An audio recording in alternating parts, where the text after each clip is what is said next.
हमारी जूती टूट गई है, क्या तुम इसे ठीक कर दोगे? हाँ हाँ शास्त्री जी, क्यों नहीं। अरे यही तो मेरा काम है। लाइए, दे दीजिए।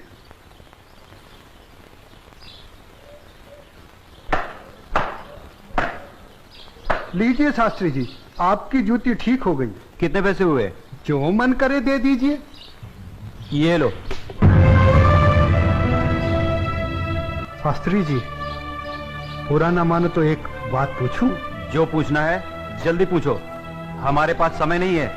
आप लोग इतनी सुबह सुबह कहाँ जा रहे हैं? आज पूर्णिमा है, इसीलिए हम सब लोग गंगा स्नान करने जा रहे हैं। गंगा माँ के चरणों में दान पुण्य करके उनका आशीर्वाद प्राप्त करेंगे। परंतु तुम ये सब क्यों पूछ रहे हो? आप लोगों को देखकर मेरे मन में ख्याल आया था कि आप लोग जरूर किसी शुभ कार्य के लिए जा रहे हैं। अगर आप लोग मेरा भी एक काम कर दें तो आपकी बड़ी मेहरबानी होगी। करने योग्य होगा तो अवश्य करेंगे। जल्दी बताओ क्या काम है? शास्त्री जी, आज बड़ा शुभ दिन है और आज के दिन मैं भी चाहता हूँ कि कुछ दान पुण्य करके गंगा माई का आशीर्वाद प्राप्त करूँ।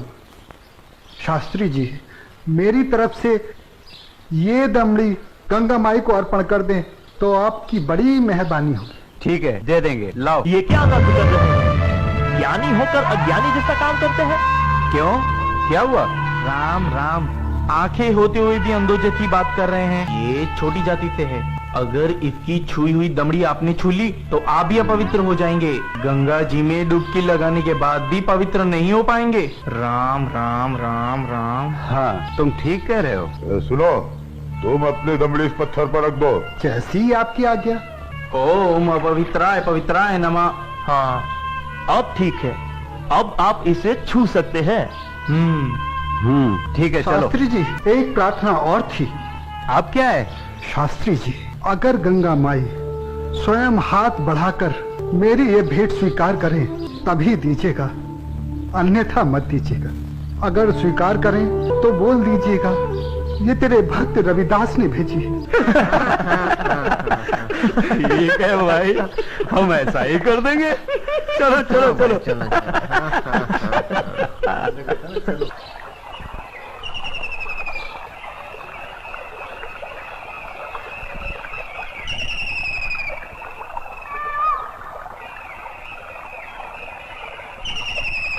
जय हो गंगा मैया की।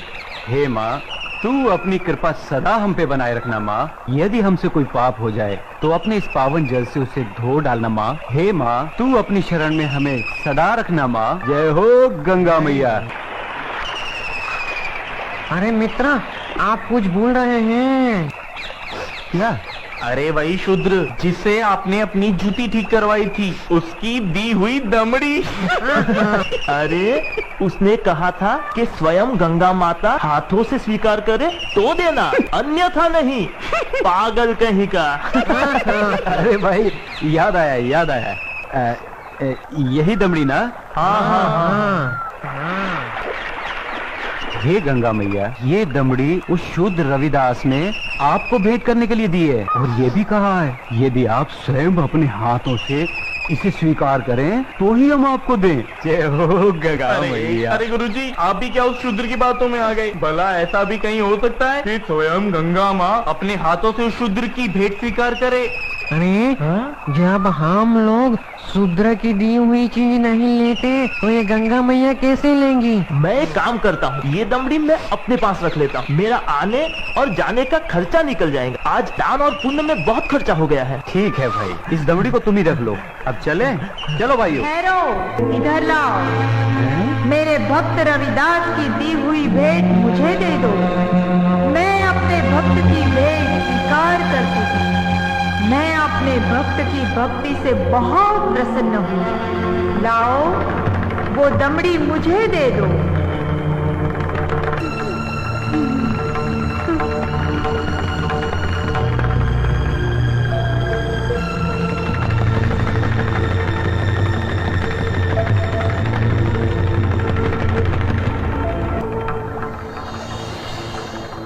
और सुनो, ये कंगन मेरी ओर से मेरे भक्त को दे देना और कहना मैंने उसकी भेंट स्वीकार कर ली।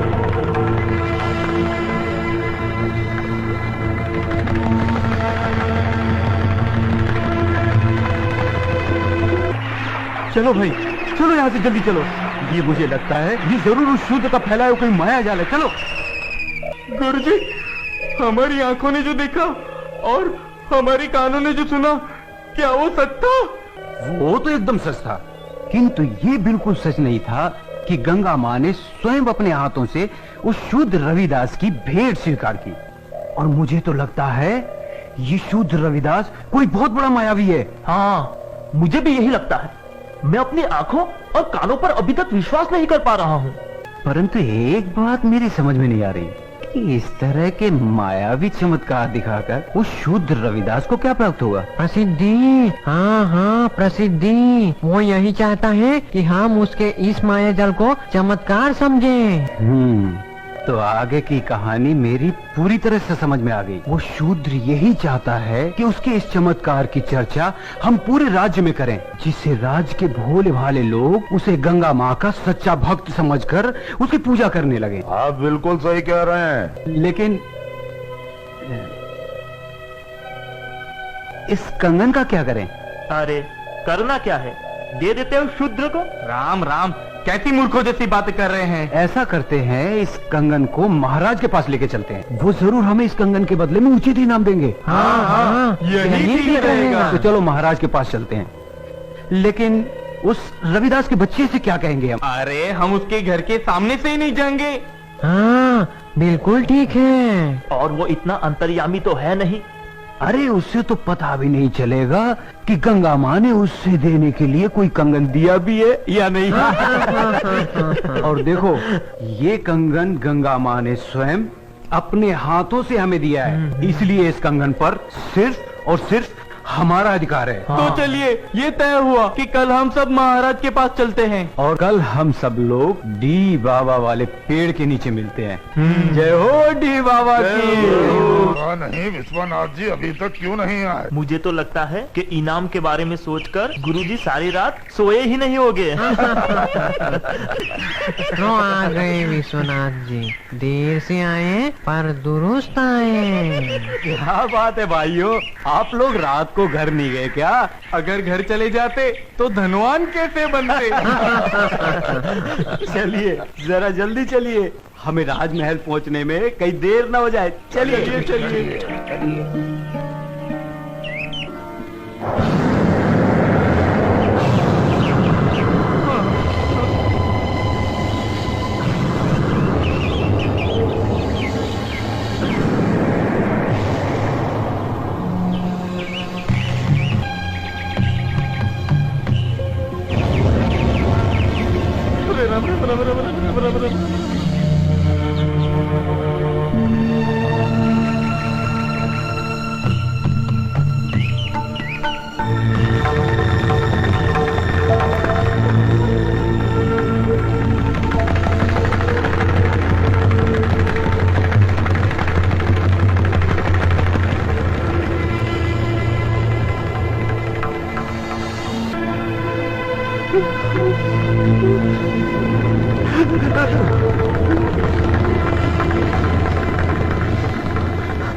अब ये कौन सी माया है शूद्र रविदास की? गुरुजी, इस पर ध्यान मत दीजिए, पतली गली पकड़िए और निकल लीजिए। हाँ हाँ, चलो, शाही बाग तक तो आ गए। गुरुजी, आप ये बार बार पीछे मुड़कर क्या देख रहे हैं? कुछ नहीं। मैं तो देख रहा था अपने वो गुरु हरिशंकर जी कहाँ रह गए। लगता है वो डर गए और घर गए। डरपो कहीं का। चलो महाराज से मिलते हैं। अरे भाई द्वारपाल, हम लोगों को महाराज से अभी मिलना है। अभी सूचना देता हूँ। रुको, पंडित जी के लिए सूचना की कोई आवश्यकता नहीं है, इन्हें महाराज से अभी मिला देते हैं। आइए, चलो भाइयों। चलो।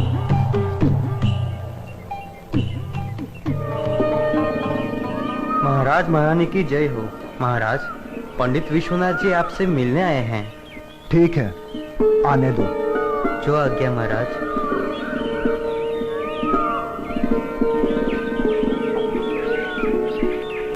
महाराज की जय हो।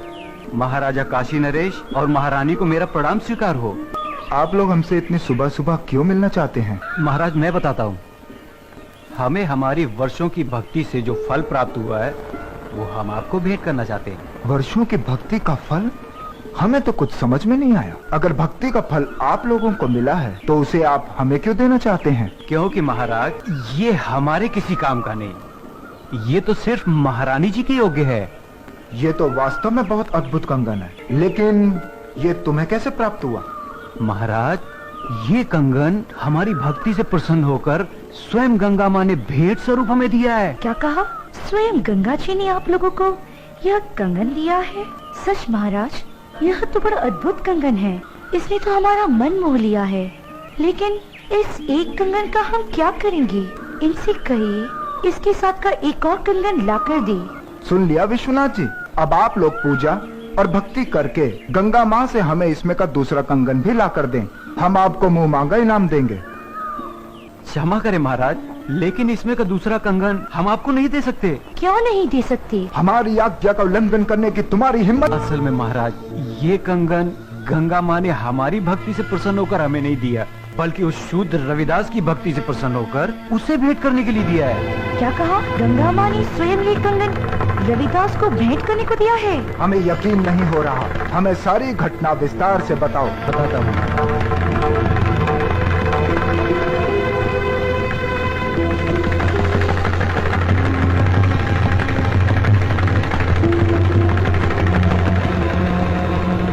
महाराज हमने सोचा कि वो शूद्र रविदास इस सोने के कंगन का क्या करेगा, और बस इनाम पाने के चक्कर में इसे लेकर आपके पास चले आए। ये तो बहुत बड़ा चमत्कार हो गया। ऐसा तो आज तक कभी सुनने में नहीं आया। कल हम स्वयं रविदास जी से मिलने उनके घर चलेंगे और आप सबको भी हमारे साथ वहाँ चलना होगा।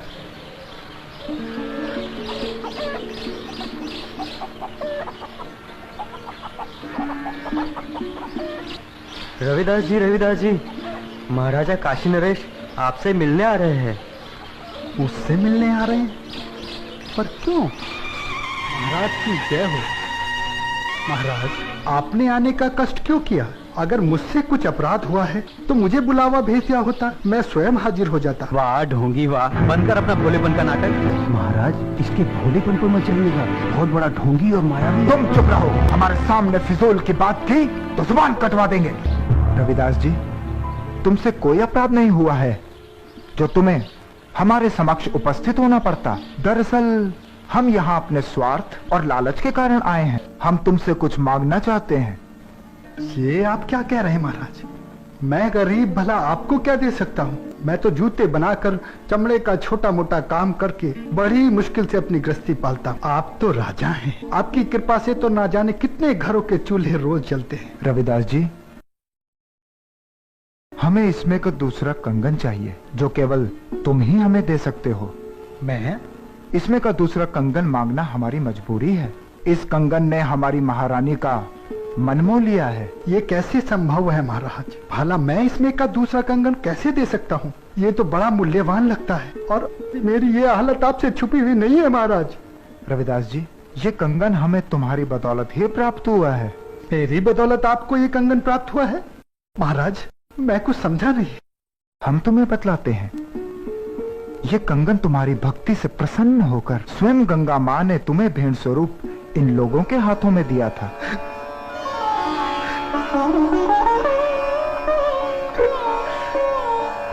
आप सच कह रहे हैं ना महाराज? क्या गंगा माई ने मेरी भेंट स्वीकार कर मेरी भक्ति से प्रसन्न होकर ये कंगन भेंट स्वरूप मुझे प्रदान किया था? तेरा लाख लाख शुक्र है गंगा माँ। तेरे इस आशीर्वाद से तेरा ये रविदास भक्त तुल्य हो गया माँ, तुल्य हो गया। बंद कर अपनी ये नौटंकी। ये तो सब तेरा रचाया हुआ माया जाल है। मैं भला ऐसा किस लिए करूँगा? प्रसिद्धि पाने के लिए। ठहरा छोटी जाति का, तेरा समाज में कोई महत्व तो है नहीं। बस यही सोचकर तूने मायावी चमत्कार किए होंगे ताकि तेरा और तेरी जाति का समाज में कुछ सम्मान हो सके। परंतु तेरा ये सपना कभी पूरा नहीं होगा। अगर तू सचमुच में गंगा माँ का सच्चा भक्त है तो गंगा माँ से दूसरा कंगन इसमें का मंगा ले और महाराज को दे दे। गुरुजी, मायावी चमत्कार एक आध बार होते हैं, बार बार नहीं। महाराज चलिए यहाँ से, यहाँ आपको कुछ हासिल नहीं होने वाला। मैं चमत्कार दिखाने और देखने के पक्ष में नहीं हूँ। मैं तो सिर्फ इतना जानता हूँ कि प्रभु की भक्ति सच्चे मन और पवित्र आत्मा से की जाती है। किसी की भक्ति को नीचा दिखाकर अपने को बड़ा साबित करना, ये प्रभु के भक्तों को शोभा नहीं देता। तू हमें उपदेश मत दे। तू सचमुच में ही इतना बड़ा भक्त है तो चल गंगा के तट पर और कर दे महाराज की इच्छा पूरी। शास्त्री जी, अगर आप मेरी भक्ति की परीक्षा ही लेना चाहते हैं तो उसके लिए गंगा माई के तट पर जाने की क्या आवश्यकता है? क्या मतलब? मतलब कुछ नहीं शास्त्री जी, मन चंगा तो कठौती में गंगा। शास्त्री जी, अगर मेरी भक्ति सच्ची है तो गंगा माई को मेरी इस कठौती में से प्रकट होकर मेरी भक्ति की लाज रखनी होगी। तो तुम्हारे कहने का मतलब है कि गंगा माँ स्वयं तुम्हारे इस गंदे पानी से प्रकट होंगी और तुम्हारी भक्ति की लाज रखेंगी। किसी ने सच ही कहा, नीच आदमी हमेशा नीचा ही सोचेगा। तुम अपनी बकवास बंद करो। रविदास जी, हमें तुम्हारी भक्ति पर बिल्कुल भी संदेह नहीं। यदि तुम हमें दूसरा कंगन नहीं दिला सकते तब भी हमें तुमसे कोई शिकायत नहीं है। नहीं महाराज, अब बात सिर्फ कंगन की नहीं, मुझ जैसे नीच जाति के भक्त की है। अगर मैं इस तरह हार गया तो मेरी जाति में जन्म लेना बेकार हो जाएगा और ये मेरी जाति के माथे पर कलंक होगा और मैं अपनी जाति के माथे पर कलंक बर्दाश्त नहीं कर सकता। मेरी जाति, मेरा समाज मेरे नाम को धिक्कारे, ऐसा मैं कभी नहीं होने दूंगा। महाराज, मैं आपकी इच्छा पूरी करने का प्रयत्न करता हूँ। आओ भाया, वो पहाड़ के नीचे।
खोलो भक्त रविदास, लो ये कंगन ले लो।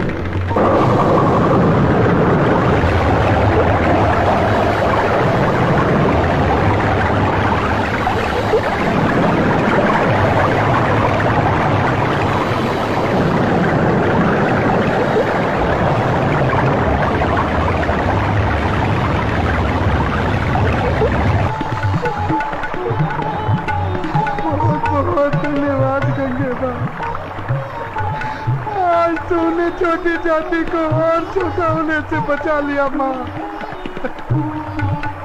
तूने मेरी लाज रख ली,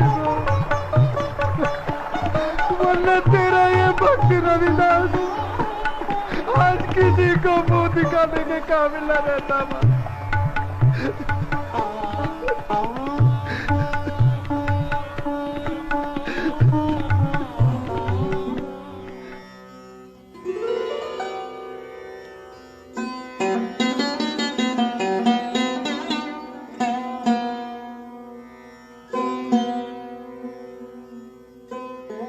हमें क्षमा कीजिए रविदास जी, आज आपको हमारे कारण अपनी भक्ति का इम्तिहान देना पड़ा। हम आपको और आपकी भक्ति को प्रणाम करते हैं। यदि हम कभी भी आपके काम आ सके तो इसे हम अपना सौभाग्य समझें। बोलो संत रविदास की जय। गंगा मैया की जय। अच्छा रविदास जी, अब हमें आज्ञा दीजिए। जैसी आपकी इच्छा। अब चलो यहाँ से। अपना मुंह काला कराने के बाद भी नहीं चलोगे क्या?